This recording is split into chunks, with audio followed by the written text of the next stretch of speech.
Hello everyone, नमस्ते। यहाँहरु सबैलाई स्वागत छ मेरो च्यानल सन्तोषी खनाल ब्लगमा। सधैँकै चाहिँ आज पनि स्पेशल यामी र मिठो रेसिपी लिएर आएको छु। आजको रेसिपी चाहिँ आलु र पनिरको रेसिपी है त। साथीहरु भिडियो हेरेर लाइक, शेयर र सब्स्क्राइब गरिदिनु पर्छ अनि भिडियो चाहिँ फुल वाच गर्नु होला अनि मेरो तरिकाले बनाएर खानु होला। कस्तो हुन्छ आलु र पनिरको सब्जी। ढिला नगरिकन अब हामी चाहिँ भिडियोतर्फ जाऊ। मैले चाहिँ यहाँ ग्यासको फ्लेम अन गरेर फ्राई प्यान बसाले। त्यसमा चाहिँ अघि काटेर राखेको टमाटर, खुर्सानी, अदुवा, लसुन र प्याजलाई मजाले पकाउँदै छु। यो चाहिँ अलि राम्रोसँग पाक्नु पर्दछ। त्यसपछि चाहिँ यहाँ मैले बेसार र ड्राई मसला, जिरा धनियालाई पनि यसमा मिक्स गरेर मजाले पकाए। यसरी पकाउनाले चाहिँ हाम्रो पनिरको मसला चाहिँ एकदमै मिठो अनि यामी हुन्छ। यसलाई पकाइसकेपछि चाहिँ लगभग हाम्रो मसला पाकेको छ। टमाटरले पानी छोड्न थालेर गलेको छ अनि हाम्रो प्याज पनि गोल्डन ब्राउन जस्तो भइसकेको छ। सबै मसलाहरू राम्रोसँग पाकिसकेपछि अलिकति मरिच पनि यसमा एड गरेर फेरि हरियो खुर्सानी एड गरेर मैले यसलाई पिसे। त्यसैगरी मैले यहाँ कराई बसाले। कराईमा चाहिँ मस्टर्ड ओइल अर्थात् तोरीको तेललाई मैले यहाँ बसाले। तेल तातिसकेपछि मैले यहाँ चाहिँ हामीले अघि काटेर राखेको सानो पिसको पनिरलाई पनि एड गरे।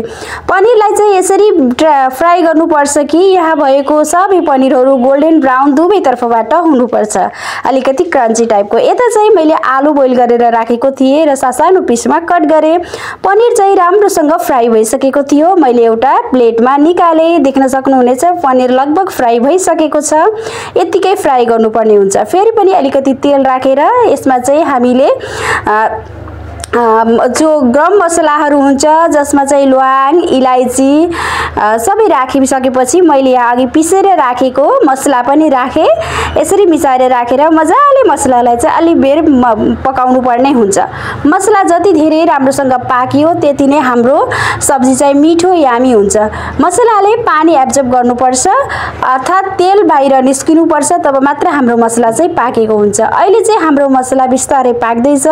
देख्न सक्नुहुनेछ हाम्रो मसला चाहिँ लगभग पाक्न लागिसकेको छ। त्यसैमा मैले चाहिँ ड्राई मसला, जिरा धनियाको धुलो अनि ल्वाङ सुकमेलको धुलो, इलायची, गरम मसलाको र साथमा मैले बेसार पनि एड गरिदिएको छु। सबै एड गरेर राम्रोसँग चलाउनु पर्छ अनि राम्रोसँग यसलाई चाहिँ पाक्न दिनुपर्ने हुन्छ। यो चाहिँ मजाले पाक्दैछ। त्यसमा मैले नुन पनि स्वाद अनुसारको एड गरिसके किनकि मसलासँगै सबै चीजहरू राम्रोसँग पकाउनाले अत्यन्तै टेस्टी हुने गर्दछ।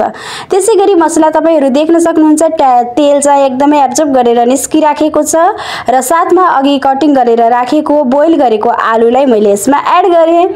आलु पनि यति मजाले पाक्नु पर्छ कि मजाले चलाउँदा चाहिँ त पिस्नु पर्दछ। मैले चाहिँ यहाँ मजाले पिस्दै छु पनियोको मार्फतबाट। राम्रोसँग पिसिसकेपछि चाहिँ यताउता चलाउनु पर्दछ र तपाईहरु देख्न सक्नुहुन्छ एकदमै राम्रोसँग आलु र मसला दुवै पाकेको छ र मैले चाहिँ यहाँ पानी एड गरेको छु जति चाहिन्छ त्यति। त्यसैगरी पानी हल्का भल्किसकेपछि चाहिँ उम्लिएपछि चाहिँ मैले यहाँ हामीले अघि फ्राई गरेर राखेको पनिर पनि राखेको छु।